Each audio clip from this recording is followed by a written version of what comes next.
South Andaman పరిసర ప్రాంతాల్లో తీవ్ర అల్పపీడనం మరింత బలపడింది, వాయుగుండంగా మారింది. రేపు పశ్చిమ వాయువ్య దిశగా కదులుతూ తీవ్ర వాయుగుండంగాను, ఎల్లుండి సైక్లోన్గా మారే అవకాశం ఉంది. ఇక రాష్ట్రంలో గాలి దిశ మారి తూర్పు నుండి వీస్తూ ఉండటంతో చలి తీవ్రత తగ్గింది. జిల్లాల్లో టెంపరేచర్స్ సాధారణంగా నమోదవుతున్నాయి. రానున్న 5 రోజులు రాష్ట్రంలో పొడి వాతావరణం ఉంటుందని చెప్తున్నారు వాతావరణ శాఖ అధికారులు. తారీఖున ఈ ప్రాంతంలో, ఈ మలక్కా స్ట్రైట్ ప్రాంతంలో అల్పపీడన ప్రాంతం ఏర్పడింది. తర్వాత 24వ తారీఖు నాటికి అదేమో తీవ్ర అల్పపీడనంగా మారింది. ఈ రోజు ఉదయానికి అది వాయుగుండంగా కూడా మారింది. అయితే ఇది ఈ ఇంటెన్సిఫై అయినప్పటికీ దీనికి ఫర్దర్ మూమెంట్ ముందుకు వెళ్ళే కదలిక అన్నది చాలా తక్కువగా ఉంది, చాలా స్లోగా ఉంది సిస్టము. సో దీనికి కారణం ఏంటంటే ఈ శీతాకాలంలో వచ్చే సిస్టమ్స్ ముఖ్యంగా సముద్రపు జలాల్లో ఉన్నటువంటి టెంపరేచరు అప్ టు 50 మీటర్ల లోతు వరకు ఉన్న టెంపరేచరు 26 డిగ్రీలు పైగా ఉండి ఇతర పరిస్థితులన్నీ అనుకూలం ఉన్నప్పుడే అవి ముందుకు సాగుతాయి. ప్రస్తుతం ఏంటంటే ఈ లోవర్ లాటిట్యూడ్స్లో కిందనున్న అక్షాంశాల ప్రాంతంలో దానికి అనుకూల వాతావరణం ఉన్నప్పటికీ పైకి మూవ్ అవ్వడానికి పెద్దగా అనుకూల పరిస్థితులు ఇంకా పూర్తిగా రాలేదు. అందువల్ల గత 4 రోజుల నుంచి ఇంచుమించు అదే ప్రాంతంలో కొనసాగుతోంది. అయితే ఇది మరికొంచెం ముందుకు జరిగి మనకి ఈ ఆగ్నేయ బంగాళాఖాతంలోకి ప్రవేశిస్తే కానీ కరెక్ట్గా ఇది మనకి తూర్పు తీరాన్ని ఎక్కడ దాటుతుంది అన్న దాని మీద స్పష్టత రావడం కష్టము. సో దానికి మరికొంత సమయం పట్టేటట్టుగా మనకు ప్రస్తుతం కనిపిస్తుంది. సో రేపటికి ఇది కొంచెం మరి ముందుకు జరిగి ఆగ్నేయ బంగాళాఖాతంలోకి వచ్చినట్టయితే అప్పుడు మనం ఇది తూర్పు తీరాన్ని మనకి ఏ రాష్ట్రం దగ్గర దాటుతుంది అన్న దాని మీద స్పష్టత వస్తుంది. అయితే ప్రస్తుతం కొన్ని మోడల్స్ సూచిస్తున్న దాని ప్రకారం ఇది తీరానికి చాలా దూరంగా ఉండి ఇటు మన బంగ్లాదేశ్ వైపు మూవ్ అయ్యేటట్టుగా ప్రస్తుతం కొన్ని మోడల్స్ సూచిస్తున్నాయి. ఆ రకంగా మూవ్ అయినట్టయితే తెలంగాణ మీద కానీ ఆంధ్రప్రదేశ్ మీద కానీ పెద్ద దీనికి ప్రభావం ఉండదు. ఇది తీరానికి దూరంగా మూవ్ అయినప్పుడు మనకి ఏమాత్రం ప్రభావం ఉండదు. మనకి ఇది ఉన్న మాయిశ్చర్ కూడా బాగా తగ్గి మళ్ళీ చలి బిగినయ్యే అవకాశం ఉంటుంది. అటు కాకుండా ఇప్పుడు మనకి ఇటు నైరుతి బంగాళాఖాతంలో ఈ శ్రీలంక దక్షిణ తమిళనాడు ప్రాంతంలో ఒక అల్పపీడనం ఉంది. ఈ అల్పపీడనం కూడా రాగల 2-3 రోజుల్లో కొంచెం బలపడి ఇటు మనకి ఉత్తర దిశగా పైకి వచ్చే అవకాశం ఉంది. సో దీని గురించి కూడా ప్రస్తుతం ఇంకా పూర్తి క్లారిటీ రాలేదు. ఈ సిస్టమ్ కూడా మనకి ఏమన్నా బలపడి పైకి వచ్చినట్టయితే మనకి దక్షిణ ఆంధ్రప్రదేశ్ తీరం ఆ ప్రాంతానికి చేరుకున్నట్టయితే మనకి ఈ రోజు నుంచి 5-6-7 రోజుల్లో కొద్దిపాటి వర్షపాతం ఉండే సూచన ఉంది. అయితే ప్రస్తుతం అయితే ఈ సిస్టమ్ కూడా ఇంకా బలపడలేదు. దీని గురించి కూడా పూర్తిగా మనకి విశ్లేషణ పూర్తి కాలేదు. సో ఈ 2 సిస్టమ్ల గురించి మనకి పూర్తి స్పష్టత రావడానికి మరికొంత ఇంకొక 1-2 రోజులు పట్టే అవకాశం ఉంది. అప్పటి వరకు మనం రాగల 7 రోజులకి తెలంగాణలో పెద్దపల్లి జిల్లాలో ప్రోటోకాల్ రగడ కొనసాగుతోంది. గత కొన్ని రోజులుగా అధికారులు ఎంపీ గడ్డం వంశీకృష్ణ పట్ల ప్రోటోకాల్ పాటించడం లేదు. ఈ అంశంపై ఇప్పటికే ఎంపీ వంశీకృష్ణ అధికారులపై సీరియస్ అయ్యారు. అయినా తీరు మారకపోవడంతో కాంగ్రెస్ నేతలు ఫైర్ అవుతున్నారు. ఈ అంశంపైన వెనుక ఎవరున్నారో తేల్చాలని ఆందోళన వ్యక్తం చేస్తున్నారు హస్తం నేతలు.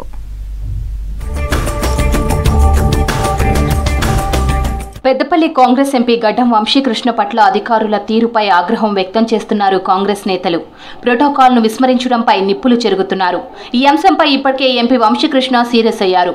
అధికారులు తీరు మార్చుకోవాలని సూచించారు. అయినప్పటికీ అధికారుల్లో మార్పు రావడం లేదు. దీంతో ఈ అంశంపై పెద్ద ఎత్తున ఆందోళనకు దిగారు హస్తం నేతలు.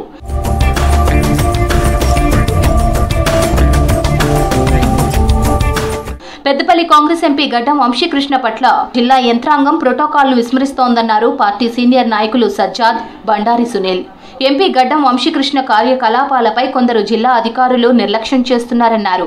వారు ప్రోటోకాల్ ఎందుకు పాటించడం లేదని ప్రశ్నించారు. ఎంపీ వంశీకృష్ణ దళితుడైనందుకే కొందరు అవమానిస్తున్నారన్నారు. జిల్లా వ్యాప్తంగా జరిగిన ఇందిరమ్మ చీరల పంపిణీ కార్యక్రమంలోనూ ఎంపీ వంశీకృష్ణ పేరును చేర్చలేదని మండిపడ్డారు కాంగ్రెస్ సీనియర్ నేతలు.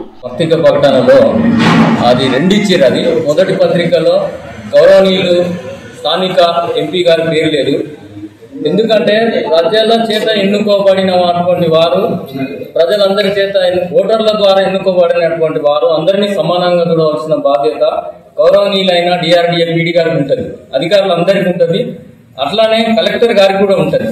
ఇట్లా ఈయన దళితుడైనందువల్లనే వివక్ష చూపిన అనేది మేము ఖచ్చితంగా మీకు తెలియజేస్తాం. ఎంపీ వంశీకృష్ణ పర్యటనలో పెద్దపల్లి జిల్లా అధికారులు ప్రోటోకాల్ పాటించడం లేదని ఫైర్ అయ్యారు మంచిర్యాల జిల్లా చెన్నూరు కాంగ్రెస్ నేతలు. రామగుండంలో ఈఎస్ఐ హాస్పిటల్ పరిశీలనకు ఎంపీ వెళ్లినప్పుడు సరైన ఏర్పాట్లు చేయలేదని ఆగ్రహం వ్యక్తం చేశారు. పెద్దపల్లి లోక్సభ నియోజకవర్గంలో చీరల పంపిణీ కార్యక్రమాల్లో ఎంపీ వంశీకృష్ణ పేరును చేర్చలేదన్నారు. ఎంపీకి ప్రోటోకాల్ పాటించకూడదని ఎవరు చెప్పారో అధికారులు సమాధానం ఇవ్వాలన్నారు. ఎంపీకి జరుగుతున్న అన్యాయంపై చీఫ్ సెక్రటరీకి, లోక్సభ స్పీకర్తో పాటు ఎస్సీ ఎస్టీ కమిషన్ కు కూడా ఫిర్యాదు చేస్తామన్నారు కాంగ్రెస్ నేతలు. ఈ యొక్క గడ్డం వంశీకృష్ణ గారికి అడుగడుగున అవమానం జరుగుతుంది. అతను ప్రజాస్వామ్యమైన పార్లమెంటులో అతి చిన్న వయసులో అత్యధిక మెజారిటీతో గెలిచిన ఒక ఎంపీ. ఈ కాళేశ్వరం దగ్గర పుష్కరాలలో ప్రభుత్వం ఏర్పాటు చేసిన ఫ్లెక్సీలో ఫోటో లేకపోవడము, మొన్న ఈఎస్ఐ హాస్పిటల్ స్థలం కోసం వచ్చినప్పుడు ఏ అధికారి కూడా అక్కడికి రాకపోవడము, తర్వాత మొన్న జరిగిన కార్యక్రమంలో కూడా ఈ చీరల పంపిణీ కార్యక్రమంలో ప్రోటోకాల్ పాటించకపోవడం అనేది చాలా బాధాకరము. రాష్ట్ర ప్రభుత్వ అధికార కార్యక్రమాల్లో పెద్దపల్లి ఎంపీ గడ్డం వంశీకృష్ణ పట్ల అధికారులు ప్రోటోకాల్ పాటించడం లేదని ఆగ్రహం వ్యక్తం చేశారు మంచిర్యాల జిల్లా మందమర్రి కాంగ్రెస్ నేతలు. కాళేశ్వరం పుష్కరాలు, రామగుండం ఈఎస్ఐ హాస్పిటల్ కు స్థల పరిశీలన, ఇతర కార్యక్రమాల్లోనూ ప్రోటోకాల్ పాటించకుండా ఎంపీని అవమానిస్తున్నారన్నారు. చీరల పంపిణీ కార్యక్రమాల్లో ప్రోటోకాల్ పాటించడం లేదన్నారు. దీని వెనుక ఎవరున్నారో అధికారులు బయటపెట్టాలని డిమాండ్ చేశారు. దీనిపై సీఎం రేవంత్, రాహుల్ గాంధీకి ఫిర్యాదు చేస్తామని హెచ్చరించారు నేతలు. ఆ ఫ్లెక్సీలలో ఫోటో కానీ పేర్లు కానీ పెట్టకపోవడం చాలా బాధాకరమైన విషయం. ఆ రోజు కూడా చెప్పడం జరిగింది. చరిత్ర కలిగినటువంటి దేశ నాయకుడు కాకా వెంకటస్వామి గారు, స్వర్గీయ మరి మాజీ కేంద్ర మంత్రి వర్యులు, వారి మనవడు వచ్చినప్పుడు కనీసం గౌరవించకపోవడం చాలా బాధాకరమైన విషయం అని ప్రతి ఒక్కరు రాష్ట్ర వ్యాప్తంగా చెప్పడం జరిగింది. దాని మీద కంప్లైంట్ చేయడం జరిగింది. కలెక్టర్ గారిని కూడా మందలించడం జరిగింది. ముఖ్యమంత్రి గారికి, ఉప ముఖ్యమంత్రి గారికి కంప్లైంట్ చేయడం జరిగింది. ప్రోటోకాల్ అంశంపై అధికారుల తీరును తప్పుబట్టారు కాంగ్రెస్ నేతలు. ఇప్పటికైనా తీరు మార్చుకోవాలని హెచ్చరిస్తున్నారు. దీని వెనుక ఎవరు ఉన్నారో బయటపెట్టాలని డిమాండ్ చేస్తున్నారు హస్తం నేతలు. మహిళలకు కాంగ్రెస్ సర్కార్ అధిక ప్రాధాన్యత ఇస్తోందన్నారు హస్తం నేతలు. రాష్ట్ర వ్యాప్తంగా మహిళలకు వడ్డీ లేని రుణాలు పంపిణీ నిర్వహించారు. మహిళలను కోటీశ్వర్లను చేయడమే సర్కార్ ధ్యేయమని అన్నారు మంత్రులు. ఇక ఆడబిడ్డల ఆర్థిక అభివృద్ధికి సర్కార్ కృషి చేస్తోందని అన్నారు కాంగ్రెస్ నేతలు.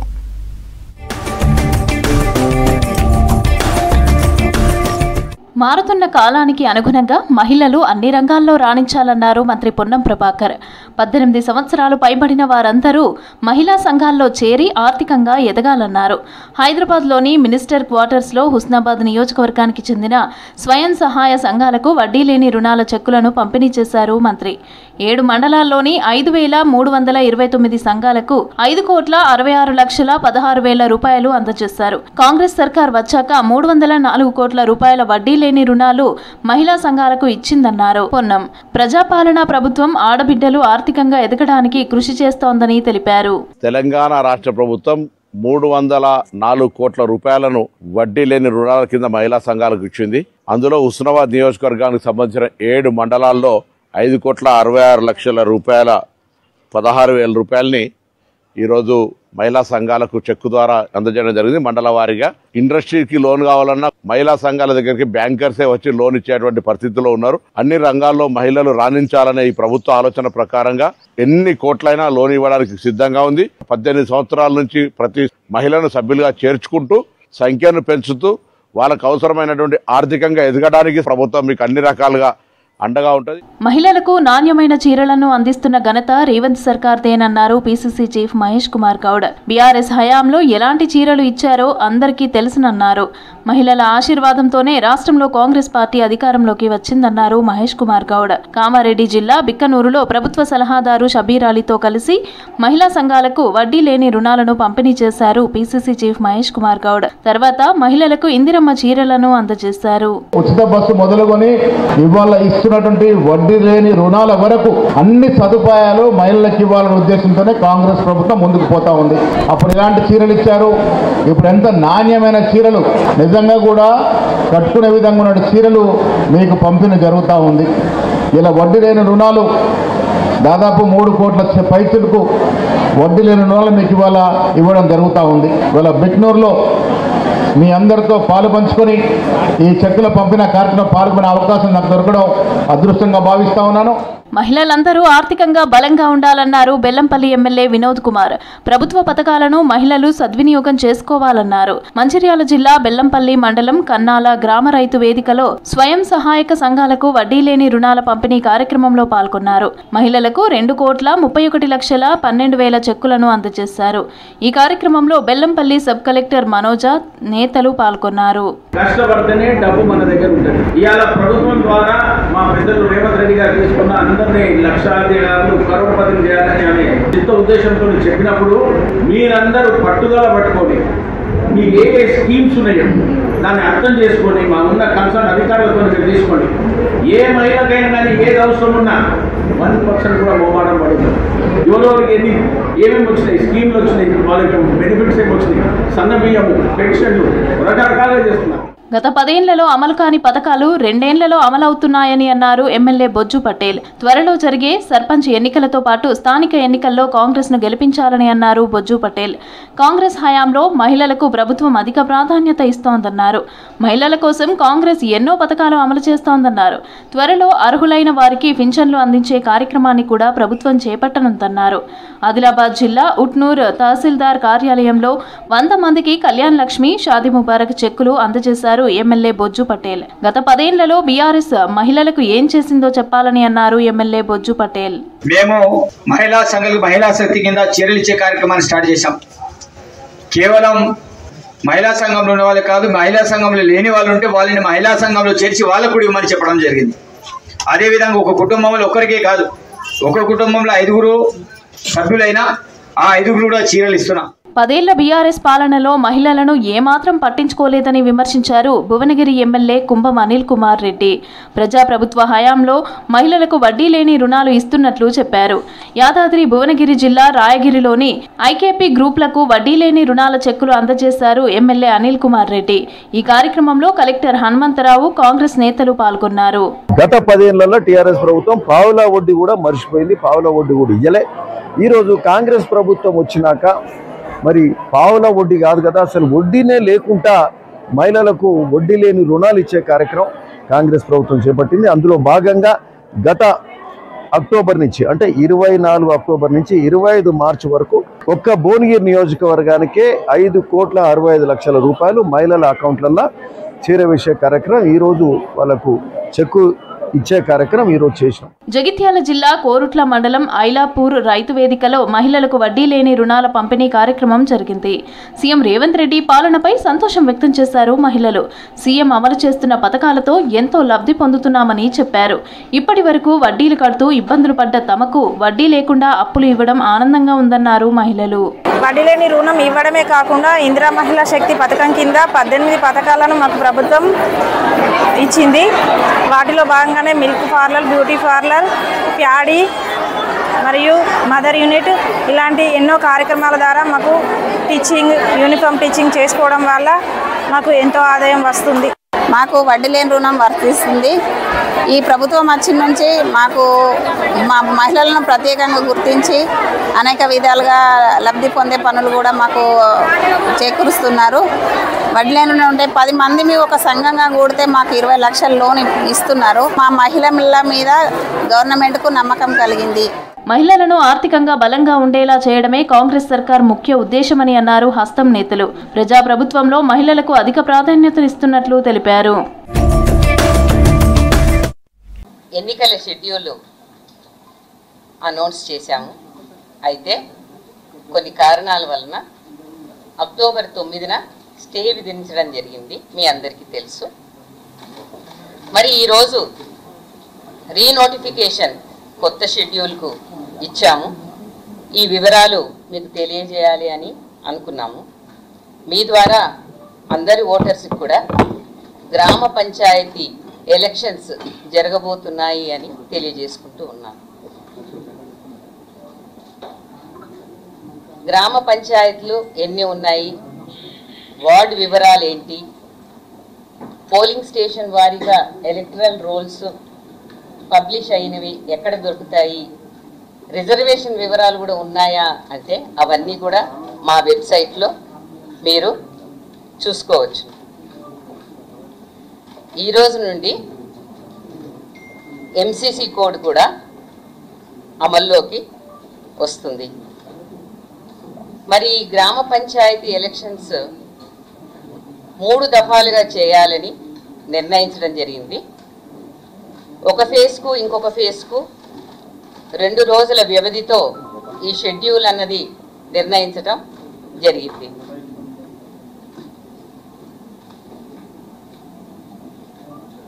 అబ్జర్వర్స్, ఎలక్షన్ అబ్జర్వర్స్ కూడా నియమించడం జరిగింది. వాళ్ళందరూ కూడా ఎంసీసీ కోడ్ గురించి నివేదికలు మాకు పంపిస్తారు. మరి మీ అందరు ఎదురు చూసే షెడ్యూల్ వివరాలు మీరు కనుక చూస్తే ఫేజ్ 1, ఫేజ్ 2, ఫేజ్ 3 ఇలా అన్ని ఫేజులు కూడా 31 జిల్లాల్లో జరుగుతాయి. కొన్ని మండలాలు ఒక్కొక్క ఫేజ్లో ఉంటాయి. మొదటి ఫేజ్ గురించి ముందుగా చెప్తాను. దీనికి నామినేషన్ 27 నవంబర్ను ఉంటుంది, అనగా ఎల్లుండి నుండి. నామినేషన్స్ 189 మండలాల్లో వేయవచ్చును. ఇవి 4236 సర్పంచ్ స్థానాలకు, అదేవిధంగా 37,440 వార్డు స్థానాలకు ఎన్నికలు నిర్వహించడం జరుగుతుంది. వీటికి పోల్ డే 11 డిసెంబర్. మరి ఫేజ్ 2కు వస్తే నామినేషన్ 30 నవంబర్న ఉంటుంది. ఇవి 193 మండలాల్లో 4333 సర్పంచ్ స్థానాలకు, 38,350 వార్డు స్థానాలకు పోల్ డే 14 డిసెంబర్న జరుగుతుంది. ఇక లాస్ట్ పోలు అన్ని జిల్లాల్లో 31 జిల్లాల్లో 182 మండలాల్లో 3వ డిసెంబర్ రోజున నామినేషన్ల స్వీకారం మొదలవుతుంది. ఇవి 4159 సర్పంచ్ స్థానాలకు, అదేవిధంగా వాటితో పాటు 36,452 వార్డు స్థానాలకు ఎన్నిక 17 డిసెంబర్ 17th డిసెంబర్ రోజున ఉంటుంది. ఈ విధంగా మొత్తంగా ఈ షెడ్యూల్ ద్వారా 564 మండలాల్లో 12,728 సర్పంచ్ స్థానాలకు, 112,242 వార్డు స్థానాలకు ఎన్నికల డేట్లు ఖరారు చేయడం జరిగింది. ఉప సర్పంచ్ ఎన్నిక కూడా ఆయా పోల్ డేస్లో ఎన్నిక చేయబడతారు. ఈ ఎలక్షన్ షెడ్యూల్ ఒక వివరాలు, అలాగే నోటిఫికేషన్ వివరాలు పొందుపరిచి మీ అందరికీ ఇవ్వడం జరుగుతుంది. అదే కాకుండా ఇది ఈ రోజు తారీఖులో గెజెట్ కూడా చేయడం జరిగింది. ఆ గెజెట్ యొక్క ప్రతిని కూడా మీకు నేను ఈ సమావేశం అంతంలో చూపించడం జరుగుతుంది. మీరు అది మా వెబ్సైట్లో ఇప్పుడు ఓపెన్ చేస్తాము. కొద్దిసేపు అయిన తర్వాత, 1 గంట పోయిన తర్వాత మీరు అది డౌన్లోడ్ కూడా చేసుకోవచ్చును. ఎందుకంటే అది చాలా పెద్దగా ఉంటుంది. గ్రామ వార్డుల వివరాలతో సహా దాంట్లో ప్రింట్ చేయడం జరిగింది కాబట్టి అది చాలా పెద్ద డాక్యుమెంటు. అది ఎలా ఉంటుంది అనేది మీరు ఒకసారి చూసుకోవచ్చును. ఈసారి గ్రామ పంచాయతీ ఎన్నికలకు గ్రీవెన్స్ మాడ్యూల్ను కూడా మా యొక్క వెబ్సైట్లో రెడీ చేశాము, మీరు చూడవచ్చును. ఈ గ్రీవెన్స్ మాడ్యూల్ అనేది కొత్తగా ఏర్పాటు చేశాము.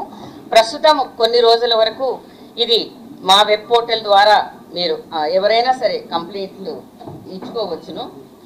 2-3 రోజుల తర్వాత లేదా వారం రోజుల తర్వాత అయినా సరే మేము దీని యాప్ ద్వారా డౌన్లోడ్ చేసుకునే వెసులుబాటు కూడా కల్పించాలని అనుకుంటున్నాము. ఒక కాల్ సెంటర్ కూడా ఏర్పాటు చేశాము. ఆ నంబర్ కూడా మీకు మేము మా ఒక పిఆర్ఓ డెస్క్ ద్వారా మీకు తెలియజేస్తాము. అది you can see it flashing on the notice. ఇదే విధంగా కంటిన్యూస్ బేసిస్ మీద సూచనలు, ప్రకటనలు మీ సహకారంతో చేయాలని కోరుకుంటూ ఉన్నాను. ఇది గజెట్. ఈ గజెట్లో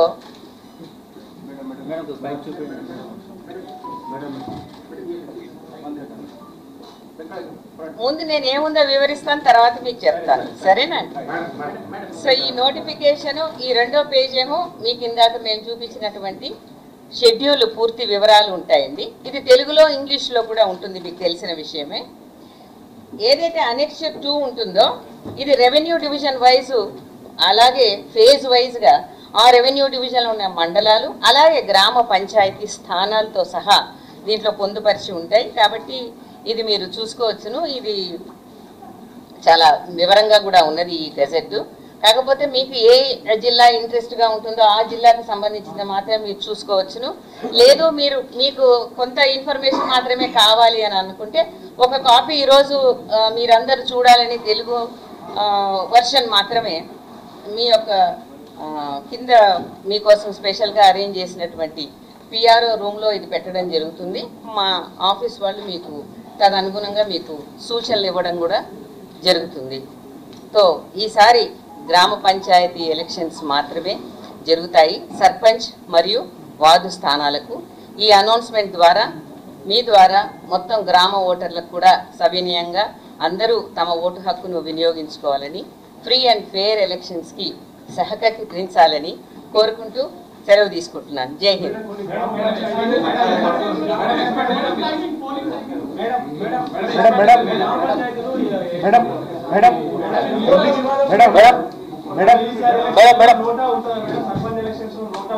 ఎలక్షన్స్ ఫేజ్ వైజ్ నిర్వహించడం వల్ల we have declared the poll dates for the Gram Panchayat elections. These elections will be held for 12,728 Sarpanch and 1,12,242 ward offices. The election schedule will be held in 3 phases, starting from 27th November up to 17th December. The phase 1 starts 27th November. The poll day is on the 11th. On the same day, after half day of the poll, the results will be declared in the next half, and the Upasarpanch also will be elected on the same day. The second phase starts on 30th November with the nominations. It ends with the poll day on the 14th. The counting will be done and the result declared on the same day, and the Upasarpanch also will be elected on the same day. Phase 3 nominations will start on the 3rd December, ending with the poll day on 17th December, and the entire poll exercise will be completed by 17th December for the offices of Gram Sarpanches and also board offices spread over 12,728 Sarpanch offices and 1,12,242 ward offices. And the total number of voters who have registered and who have been registered in the ward-wise, polling station-wise electoral rolls are 1,65,55,186. So there will be almost more than 1 lakh polling stations in which the elections will be held. In each phase, we will be covering about 4,000 and odd Sarpanch places and more than 35,000 ward offices in the 3 phases of the elections.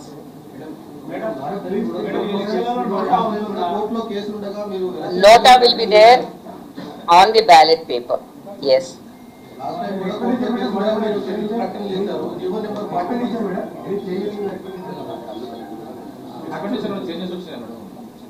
అభ్యర్థులు ఎంతవరకు ఖర్చు పెట్టచ్చు madam? అన్ని వివరాలు కూడా మీకు circular ద్వారా అన్ని డిస్ట్రిక్ట్ కలెక్టర్స్ కూడా మేము పొందుపరిచి మేము పంపిస్తాం. ఆఫీసెస్ కు వేరువేరుగా ఉంటుంది కాబట్టి. Thank you so much. ఇంకోటి ఫేజ్ వైజ్ ఎలక్షన్స్ కండక్ట్ చేయడం వల్ల మీరు ఫస్ట్ ఫేజ్ కండక్ట్ చేసి రిజల్ట్ అదే రోజు అనౌన్స్ చేశారు కదా, దాని in fact second phase third phase మీద పడతాయి కదా. అంటే ఫస్ట్ ఫేజ్ లో మీరు అదే రోజు పోలింగ్ ఉంటుంది, కౌంటింగ్ ఉంటుంది. ఫర్ ఎగ్జాంపుల్ 5 జిల్లాలో కాంగ్రెస్ గెలిచింది, లేకపోతే 5 జిల్లాలో టీఆర్ఎస్ గెలిచింది, లేకపోతే 5 జిల్లాలో బీజేపీ గెలిచింది. దాని ఇన్ఫాక్ట్ ఇట్లా ఉంటుంది కదా సెకండ్ ఫేజ్ జనరల్గా ప్రభావం ఉంటుంది కదా మేడం. అట్లా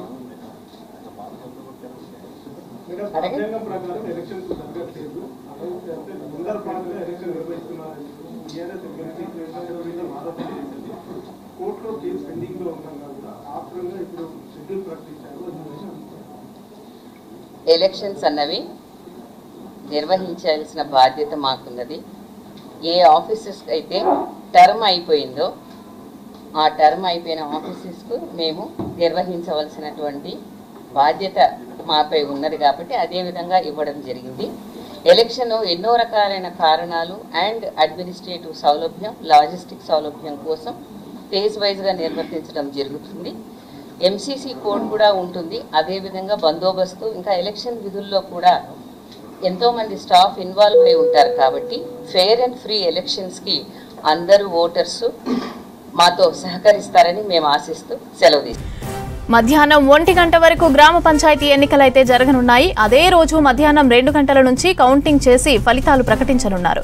ఈసారి కేవలం సర్పంచ్ వార్డులకు మాత్రమే ఎన్నికలుంటాయని బ్యాలెట్ పేపర్లో నోటాకు కూడా ఛాన్స్ ఇచ్చామని తెలిపారు. రెడ్డిక ఇదే అంశానికి సంబంధించి పూర్తి అప్డేట్స్ సెక్రటేరియట్ నుంచి యాదగిరి అందిస్తారు. యాదగిరి, పంచాయతీ ఎన్నికల షెడ్యూల్ అయితే విడుదలైంది, అప్డేట్స్ ఏంటి?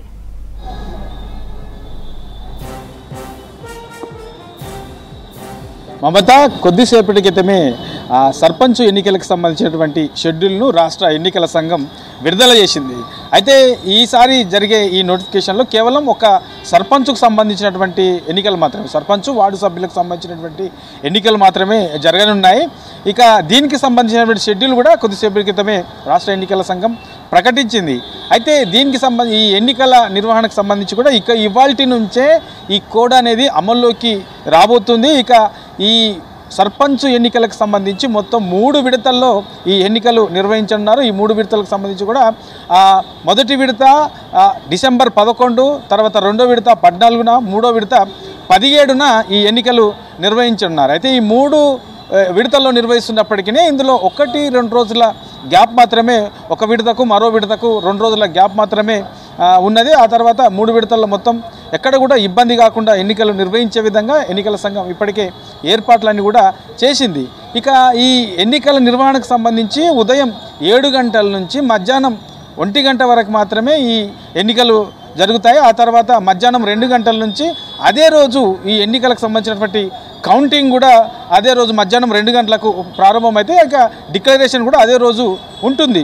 అయితే ఇందులో మొత్తం 3 విడతల్లో నిర్వహిస్తున్నటువంటి ఈ గ్రామ పంచాయతీ ఎన్నికలకు సంబంధించినటువంటి ఏర్పాట్లన్నీ కూడా అటు పంచాయతీరాజ్ శాఖ ఆధ్వర్యంలో, ఇటు రాష్ట్ర ఎన్నికల సంఘం ఆధ్వర్యంలో కూడా అన్ని ఏర్పాట్లన్నీ కూడా పూర్తి అయ్యాయి. తర్వాత ఈ ఏదైతే పోలింగ్ కేంద్రాలు ఉంటాయో పోలింగ్ కేంద్రాలకు సంబంధించి ఎక్కడెక్కడ ఏ జిల్లాలో ఎన్ని పోలింగ్ కేంద్రాలు ఏర్పాటు చేశారనేది కూడా దానికి సంబంధించి కూడా అన్ని కూడా ఏర్పాట్లు పూర్తి చేశారు. తర్వాత సిబ్బంది కూడా ఎక్కడ కూడా ఇబ్బంది కాకుండా, సిబ్బంది కొరత లేకుండా ఇప్పటికే ఆయా జిల్లాల వారీగా సిబ్బందిని కూడా నియమించారు. తర్వాత శాంతి భద్రతల దృష్ట్యా ఈ ఎలక్షన్ టైంలో ఎక్కడ కూడా ఇబ్బందులు రాకుండా తర్వాత ఈ శాంతి భద్రతల విషయంలో కూడా ఇప్పటికే పోలీస్ బందోబస్తును కూడా ఏర్పాటు చేశారు. అయితే ఈ ఎన్నికలకు సంబంధించిన దాంట్లో మొత్తం మొదటి విడతకు ఒకసారి మనం చూస్తే ఈ మొదటి విడతలలో జరిగే ఎన్నికలు మనకు మండలాలు మొత్తం 2 మండలాల వారీగా చూస్తే మనకు ఈ 189 మండలాలు మొదటి విడతలో ఉన్నాయి. అందులో ఇక గ్రామ పంచాయతీలు చూస్తే మనకు 4236 గ్రామ పంచాయతీలు ఉన్నాయి. ఇక ఇందులో మొదటి విడతలో వార్డులకు సంబంధించి చూస్తే 37,440 వార్డులకు సంబంధించినటువంటి ఎన్నికలు జరగనున్నాయి. ఇక రెండో విడతకు సంబంధించి చూస్తే మనకు మొత్తం 193 మండలాల్లో ఎన్నికలు జరగబోతున్నాయి. అందులో 4,333 గ్రామ పంచాయతీల్లో ఎన్నికలు జరగనున్నాయి. ఇందులో మొత్తం వార్డులు తీసుకుంటే మనకు 38,350 వార్డులకు సంబంధించి రెండో విడతలో ఎన్నికలు జరగనున్నాయి. ఇక మూడో విడత చూస్తే మనకు 182కు సంబంధించిన మండలాల్లో ఎన్నికలు జరగబోతున్నాయి. అందులో 4,159 గ్రామ పంచాయతీల్లో ఎన్నికలు జరగనున్నాయి. ఇందులో వార్డులకు సంబంధించి 36,452 వార్డులకు 3వ విడతగా ఎన్నికలు జరగనున్నాయి. అంటే రాష్ట్ర వ్యాప్తంగా మొత్తం ఈ సర్పంచ్ ఎన్నికలకు సంబంధించి మొత్తం 3 విడతల్లో కలిసి మనకు 564 మండలాలలో 564 మండలాలలో మనకు మొత్తం దీంట్లో చూస్తే మనకు 12,728 గ్రామ పంచాయతీలు ఉన్నాయి. ఇందులో 112,242 వార్డులకు సంబంధించినటువంటి ఎన్నికలు 3 విడతల్లో మొత్తం జరగబోతున్నాయి. ఇక డిసెంబర్ 17న ఈ ఎన్నికలు పూర్తి కాబోతున్నాయి. సో దీనికి సంబంధించి కూడా ఏర్పాట్లను కూడా పూర్తి చేశారు. తర్వాత ఇక బ్యాలెట్ పేపర్లు కూడా అన్ని అందుబాటులో ఉన్నాయి. తర్వాత నోటా అనేది కూడా ఈసారి ఎన్నికల్లో ఉంటుంది. ఎక్కడ కూడా కన్ఫ్యూజన్కు గురి కావాల్సిన అవసరం లేదు. తర్వాత ఇక టోల్ ఫ్రీ నంబర్ కూడా ఒకటి ఎలక్షన్ కమిషన్కి సంబంధించి ఏమైనా ఇబ్బందులు ఉన్నాయి, ఎక్కడన్నా పొరపాట్లు ఉన్నాయనుకుంటే ఈ టోల్ ఫ్రీ నంబర్ కూడా ఒకటి సపరేట్గా ఎలక్షన్ కమిషన్ అందుబాటులోకి తీసుకొచ్చింది. ఆ టోల్ ఫ్రీ నంబర్కు కాల్ చేసి అక్కడ ఏమైనా సమస్యలు ఉంటే వెంటనే చెప్పే అవకాశం కూడా కల్పించింది. ఇక ఈ సర్పంచ్ ఎన్నికలకు సంబంధించి ఇంకేమైనా అనుమానాలు ఉన్నా లేదంటే ఇంకేమన్నా ఇబ్బందులు అనిపిస్తున్నప్పటికీ పూర్తి స్థాయిలో ఇక్కడ ఏ నిబంధనలు ఉన్నాయి, సో ఎప్పటి వరకు ఈ నిబంధనలు అమలయ్యే ఉంటాయి, తర్వాత ఈ ఏదైతే కోడ్ ఉంటుందో కోడ్కు సంబంధించినటువంటి నియమ నిబంధనలు ఏంటి, ఓవరాల్గా ఈ ఎలక్షన్లకు సంబంధించినటువంటి నియమ నిబంధనలన్నీ కూడా రాష్ట్ర ఎన్నికల సంఘం సంబంధించినటువంటి వెబ్సైట్లో అందుబాటులో ఉంటాయి. దానికి సంబంధించి అన్నీ కూడా చూసుకునే విధంగా అక్కడ అందుబాటులో ఉన్నాయని చెప్పేసి ఎన్నికల సంఘం ప్రకటించింది. సో మొత్తానికి డిసెంబర్ 17న ఈ గ్రామ పంచాయతీ ఎన్నికలకు సంబంధించినటువంటి ఎన్నికల నిర్వహణ ప్రక్రియ, తర్వాత అదే రోజు ఈ రిజల్ట్ అనేది కూడా ప్రకటించబోతున్నారు.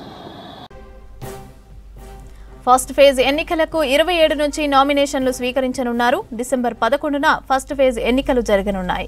రెండో ఫేజ్ ఎన్నికల కోసం డిసెంబర్ 3 నుంచి నామినేషన్లు స్వీకరించనున్నారు. 14న ఎన్నికలు జరగనున్నాయి. మూడో దశ ఎన్నికల కోసం డిసెంబర్ 6 నుంచి నామినేషన్లు స్వీకరించనున్నారు. డిసెంబర్ 17న ఓటింగ్ జరగనుంది.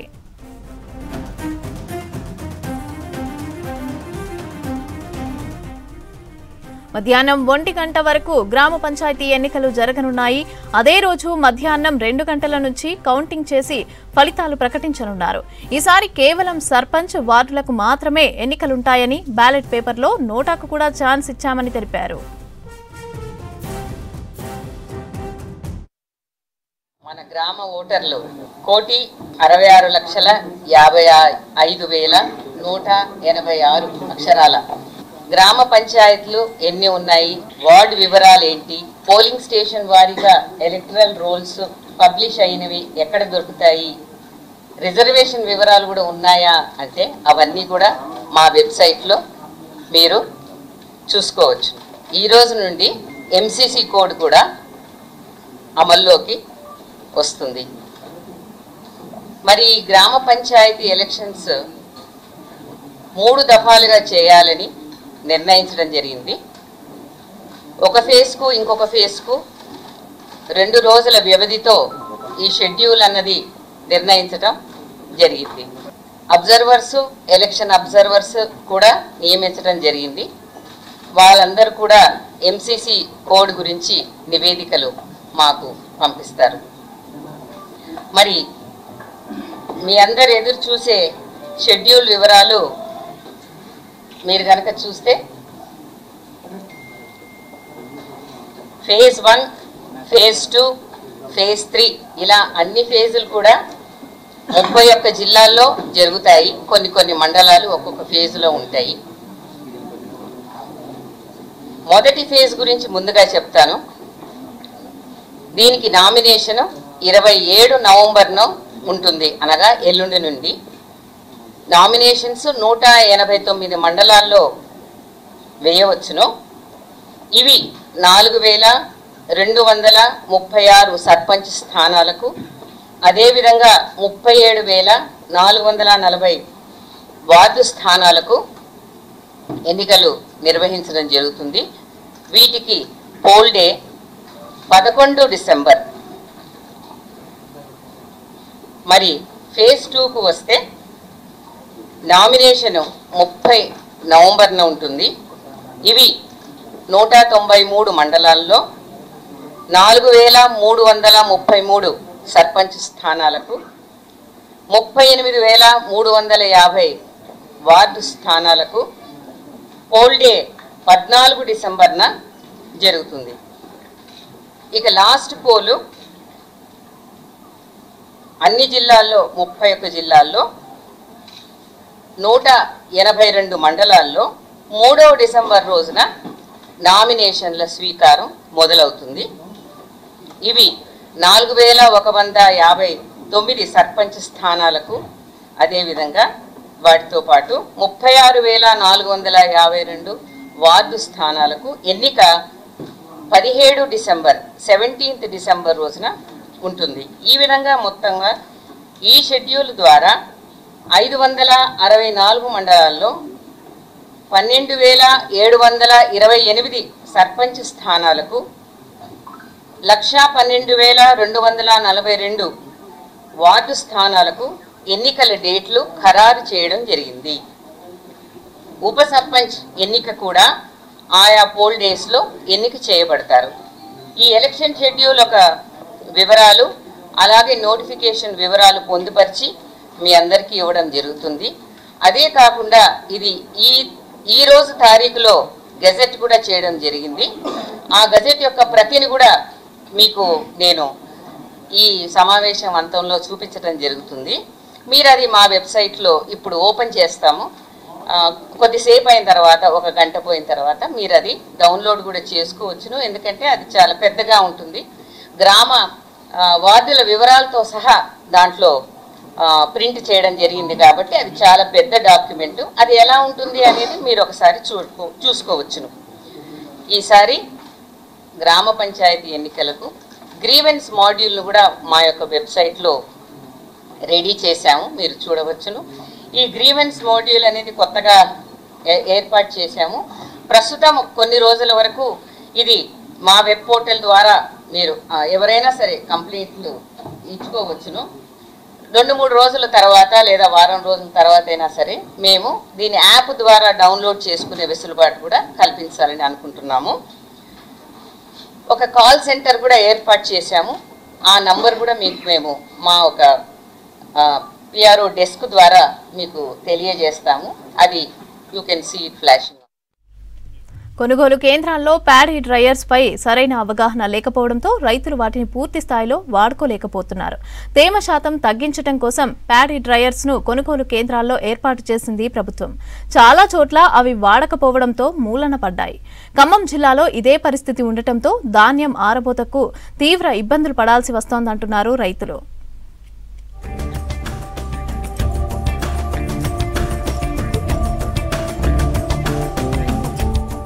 ఖమ్మం వ్యవసాయ మార్కెట్లో రైతుల కోసం సుమారు 14 లక్షల వ్యయంతో ప్యాడీ డ్రైయర్ను ఏర్పాటు చేసింది ప్రభుత్వం. ఇది రైతులకు ఉపయోగపడుతుందని అనుకున్నా వాటిని వాడకపోవడంతో నిరుపయోగంగా మారాయి. ఇది కేవలం 3 గంటల్లోనే తేమ శాతాన్ని తగ్గిస్తుంది. జిల్లాలో 4 డ్రైయర్ యంత్రాలను సివిల్ సప్లై అధికారులు కొనుగోలు చేసి వ్యవసాయ అధికారులకు అప్పచెప్పారు. జిల్లాలోని మధిర, వైరా, కల్లూరు, నేలకొండపల్లి మార్కెట్ యార్డుల్లో వీటిని ఏర్పాటు చేశారు. ప్యాడీ డ్రైయర్ల వల్ల కలిగే ప్రయోజనాలను మార్కెట్ కమిటీ రైతులకు వివరించాల్సి ఉంది. సరైన అవగాహన కల్పిస్తే తేమ పక్కాగా రావడం, గింజ నాణ్యత పెరగడం, కూలీల కొరత అధిగమించడంతో పాటు వర్షాలొచ్చినా నష్టభయం ఉండదని రైతులకు చెప్పేవాళ్ళు లేక ఈ యంత్రాలు మూలన పడ్డాయి. నేలకొండపల్లి మార్కెట్ యార్డ్ వారు కూడా అధునాతన మిషన్ తీసుకొచ్చి నేలకొండపల్లి మార్కెట్లో షెడ్లో పెట్టారు. ఈ మిషన్ వల్ల రైతులు తీసుకొచ్చిన పచ్చి ధాన్యాన్ని ఆ మిషన్లో ఆరబోసుకొని తీసుకొని బయట పోస్తే ఎమ్మటే ఆరిపోతాయి. దానివల్ల రైతులకి ఈ లేబర్ ఖర్చు ఉండదు, ఈ తొందరగా పని సేవ ఇది వర్షానికి తడవకుండా కూడా ఎమ్మటే కాటా వేసుకోవడానికి అవకాశం ఉంటుంది. మరి గత నెల రోజుల నుంచి కూడా ఇక్కడ ఒకసారి డెమో చూపించారు. ఇది ఎవరైతే అధికారులు దీని గురించి చర్య తీసుకోలేదో, రైతులకు ఉపయోగకరంగా లేకుండా దీన్ని మూలన పడేశారో వాళ్ళ మీద గట్టిగా చర్య తీసుకోవాలని పై అధికారులను కోరుతున్నాం. ప్యాడీ డ్రైయర్ వినియోగంపై మార్కెట్ కమిటీ అధికారులు ఒక రోజు మాత్రమే డెమో ఇచ్చి తర్వాత పట్టించుకోలేదు. దీంతో ఆ యంత్రం ఉందనే అవగాహన లేక చాలా మంది రైతులు ధాన్యాన్ని ఆరబెట్టేందుకు కూలీలను ఏర్పాటు చేసుకుని ఆరబోస్తున్నారు. దీంతో ఎకరానికి దాదాపు 3,000 నుంచి 4,000 వరకు ఖర్చు అవుతోంది. అదే డ్రైయర్ తో గంటలో 30 క్వింటాల ధాన్యాన్ని ఆరబెట్టుకునే వెసులుబాటు ఉన్నా వినియోగించుకున్న వారే లేరు. లక్షలు ఖర్చు పెట్టి కొనుగోలు చేసిన యంత్రం నిరుపయోగంగా ఉంది. తేమ శాతం 17 వరకు ఉంటేనే నిర్వాహకులు కాంటాలు వేసి బస్తాలను లోడు చేస్తున్నారు. ఈ క్రమంలోనే ధాన్యం ఆరబోతకు రైతులు పడరాని పాట్లు పడుతున్నారు. నాకు 3 ఎకరాల వరి పొలం ఉంది. దాన్ని ఆరబెట్టుకోవాలంటే మిషన్ తీసుకుపోయి ఆరబెట్టుకుందా అంటే మన మిషన్ అయితే బాగుంది, కానీ దీన్ని వాడకం అయితే వాడకుండా ఆడబెట్టారు. దీన్ని వాడితే బాగుంటుంది. మరి దేనివలన మరి దానికి ఉండాలి డ్రైవర్ లాంటి వాడు. మరి దీన్ని తీసుకొచ్చినది దీన్ని కూడా వినియోగించుకుంటాం బాగుంటుందని మేము కోరుకుంటున్నాం. దీన్ని మరి ఐకేపీ సెంటర్ల దగ్గర తీసుకుపోయి చూపిస్తే రైతులకు కూడా కొద్దిగా అవగాహన వస్తుంది. దాన్ని వాడుకునేటోళ్ళు వాడుకుంటారు, వాడుకునే వాళ్ళు ఇంకొక కాడికి వెళ్ళిపోతుంది. దీన్ని అందరూ వినియోగించుకోవాలని మేము కోరుకుంటున్నాం. ఆ మిషన్ తీసుకొచ్చారు, దానికి దేనికి ఉపయోగపడేది కూడా తెలవట్లేదు. పెట్రోల్ డీజిల్ అంటున్నారు, మేము తినపోయినా కానీ ఆ డీజిల్ ఎట్టో మాకు తెలియదు. ఆ మిషన్ గురించి కూడా తెలవట్లేదు. అందరు చూసుకుంటూ పోతూనే ఉన్నారు, దాన్ని పట్టించుకోవట్లేదు. వడ్లు తెచ్చుకుని ఎండేసుకుంటున్నాం, తోల పోను ఎండిన తర్వాత అమ్ముకుంటున్నాం. మేము బయట తెలదు, నొక్కడం కూడా తెలదు మా మిషన్. ధాన్యంలో 30% తేమ ఉన్న డ్రైయర్తో 3 గంటల్లోనే 17% తగ్గించవచ్చు. అయితే డ్రైయర్ వాడకం ఖర్చులు కూడా రైతులే పెట్టుకోవాల్సి వస్తోంది. దీంతో ఖర్చుకు భయపడి కూడా రైతులు ఈ డ్రైయర్ను వాడటానికి ముందుకు రావడం లేదన్న వాదనలు ఉన్నాయి. ప్యాడీ నేను 8 ఎకరాలు వేసిన, ఇక్కడికి ప్యాడీ సంబంధించి మిషన్ తీసుకొచ్చినారు. ఇది ఇంకా రైతుల్లో అవగాహన రాలేదు. ప్యాడీ డ్రై చేసేటటువంటి మిషన్ ఇది. దీన్ని ఐకేపీ సెంటర్లకి లేదా పెద్ద పెద్ద గ్రామ పంచాయతీలు ఉన్నాయి ఈ మండలంలో, ఆ గ్రామ పంచాయతీల దగ్గర కానీ ఐకేపీ సెంటర్ల దగ్గర కానీ తీసుకుపోతే రైతులకు అవగాహన కల్పిస్తే వడ్లని ఆరబెట్టుకోవడం కోసం ఉపయోగపడుతుంది. కావున దీన్ని మార్కెట్ కమిటీ సిబ్బంది అట్లాంటి తగు చర్యలు తీసుకోవాల్సిందిగా కోరుతాను. అధికారులు ఇప్పటికైనా రైతులకు డ్రైయర్ మిషన్లపై అవగాహన కల్పించాలంటున్నారు రైతులు. డ్రైయర్ను వాడుకునేలా ప్రోత్సహిస్తే రైతులకు టైంతో పాటు డబ్బులు కూడా ఆదా అవుతాయంటున్నారు. ఇవి బులెటిన్ అప్డేట్.